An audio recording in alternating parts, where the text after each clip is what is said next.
Hi, it's Alicia from My Work Basket. I'm here today to show you the Fiskars Boxmaker. Fiskars did send this to me free. However, I was under no obligation to talk about it, to show it to you. I just really think it's that great, and so I've done a series of videos about it. It is called a box maker. However, it can make boxes, envelopes, and bows. I've done a video showing me opening it and taking it out of the box. I've done a video showing you how to make the bows. I've done a video showing you how to make the envelopes. And today I'm going to do a video to show you how to make the boxes. It is very easy to make a box with the box maker. It gives you these interlocking tops. They really just work up so quick, you can't believe it, honestly. So if you make handmade items, if you make jewelry, if you any kind of handmade gift, even if you just want to add a little touch to store-bought gifts, I mean, a cute little votive candle would fit in here. Jewelry could fit in here, a small handmade item. So all of these 4 boxes were made using standard 8.5 by 11 inch cardstock. I just worked with white because that's what I had handy.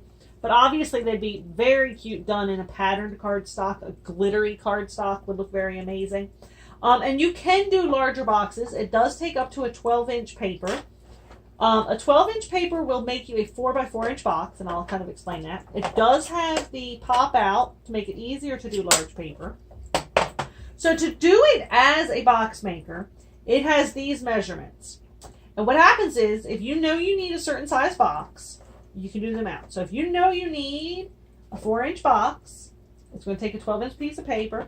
You pull them out all the way, and notice how these pieces shift, because that's part of the magic.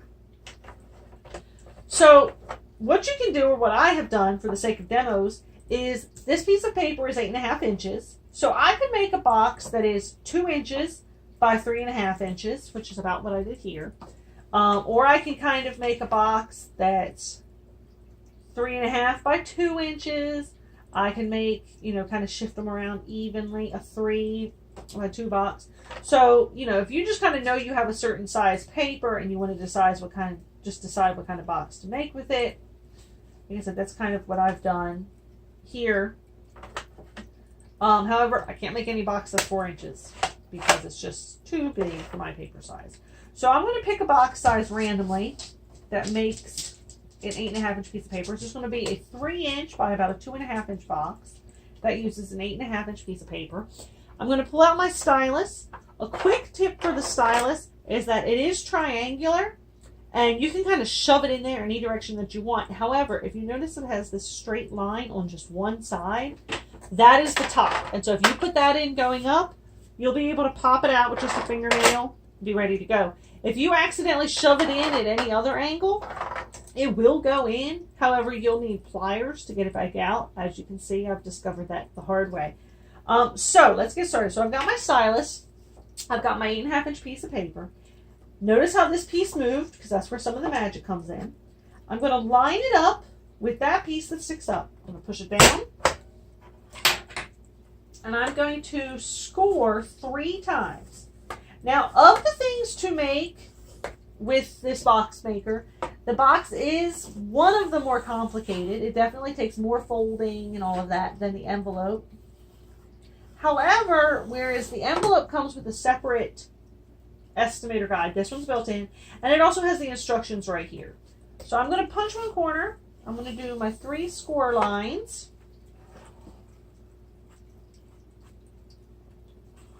So I've gone up this side, crossed here, and down on this piece. And I'm going to turn it, and I'm going to do the same thing again. I'm going to punch the corner.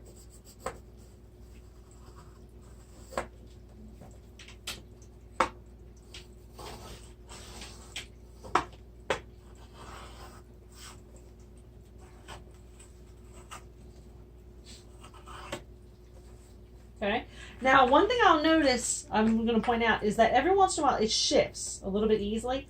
So if you kind of push your paper against it too hard, you might feel it move. After every couple of scores, I suggest just checking it and making sure. If this is still at the same dimension, you should be fine. So then turn it. You're going to do it 4 times.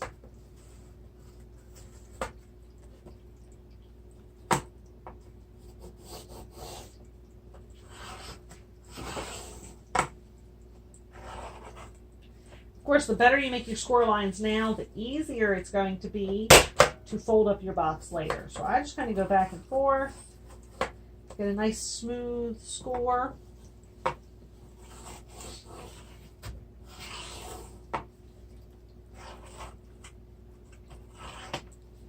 Okay, so after you've done that and you've got all your score lines, you're going to flip it over. And what's going to happen is you're going to notice there's these indent corners. You're going to do the same thing again. Line it up against here. Punch that corner. Turn it 90 degrees. Line it up. Punch that corner. And you're going to do that again. All the way around. That your box looks like that. Now, it has built-in corner punches for different corners. So you're going to go over here, just corner punch 3, and it shows you on the icon here.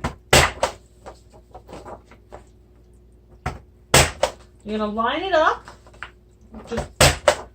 and that's giving you those interlocking corners. And then you just score your box on all the lines you've already created. And it comes together so easy at this point. You end up with all these score lines. Score your tops. Just fold everything up. You've made all the lines, so it's just creasing it together at this point.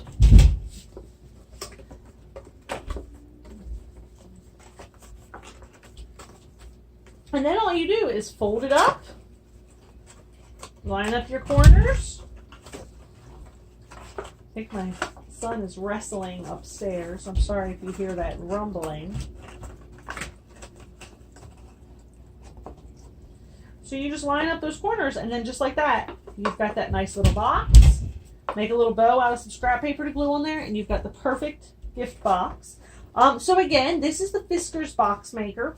I just really love it. I think it's a great thing to have. It takes up such a small amount of space for the work that it does, and I just love it. So this is Alicia from My Work Basket, and I hope that this helped you understand how to use the Fiskars Boxmaker. Thanks for watching.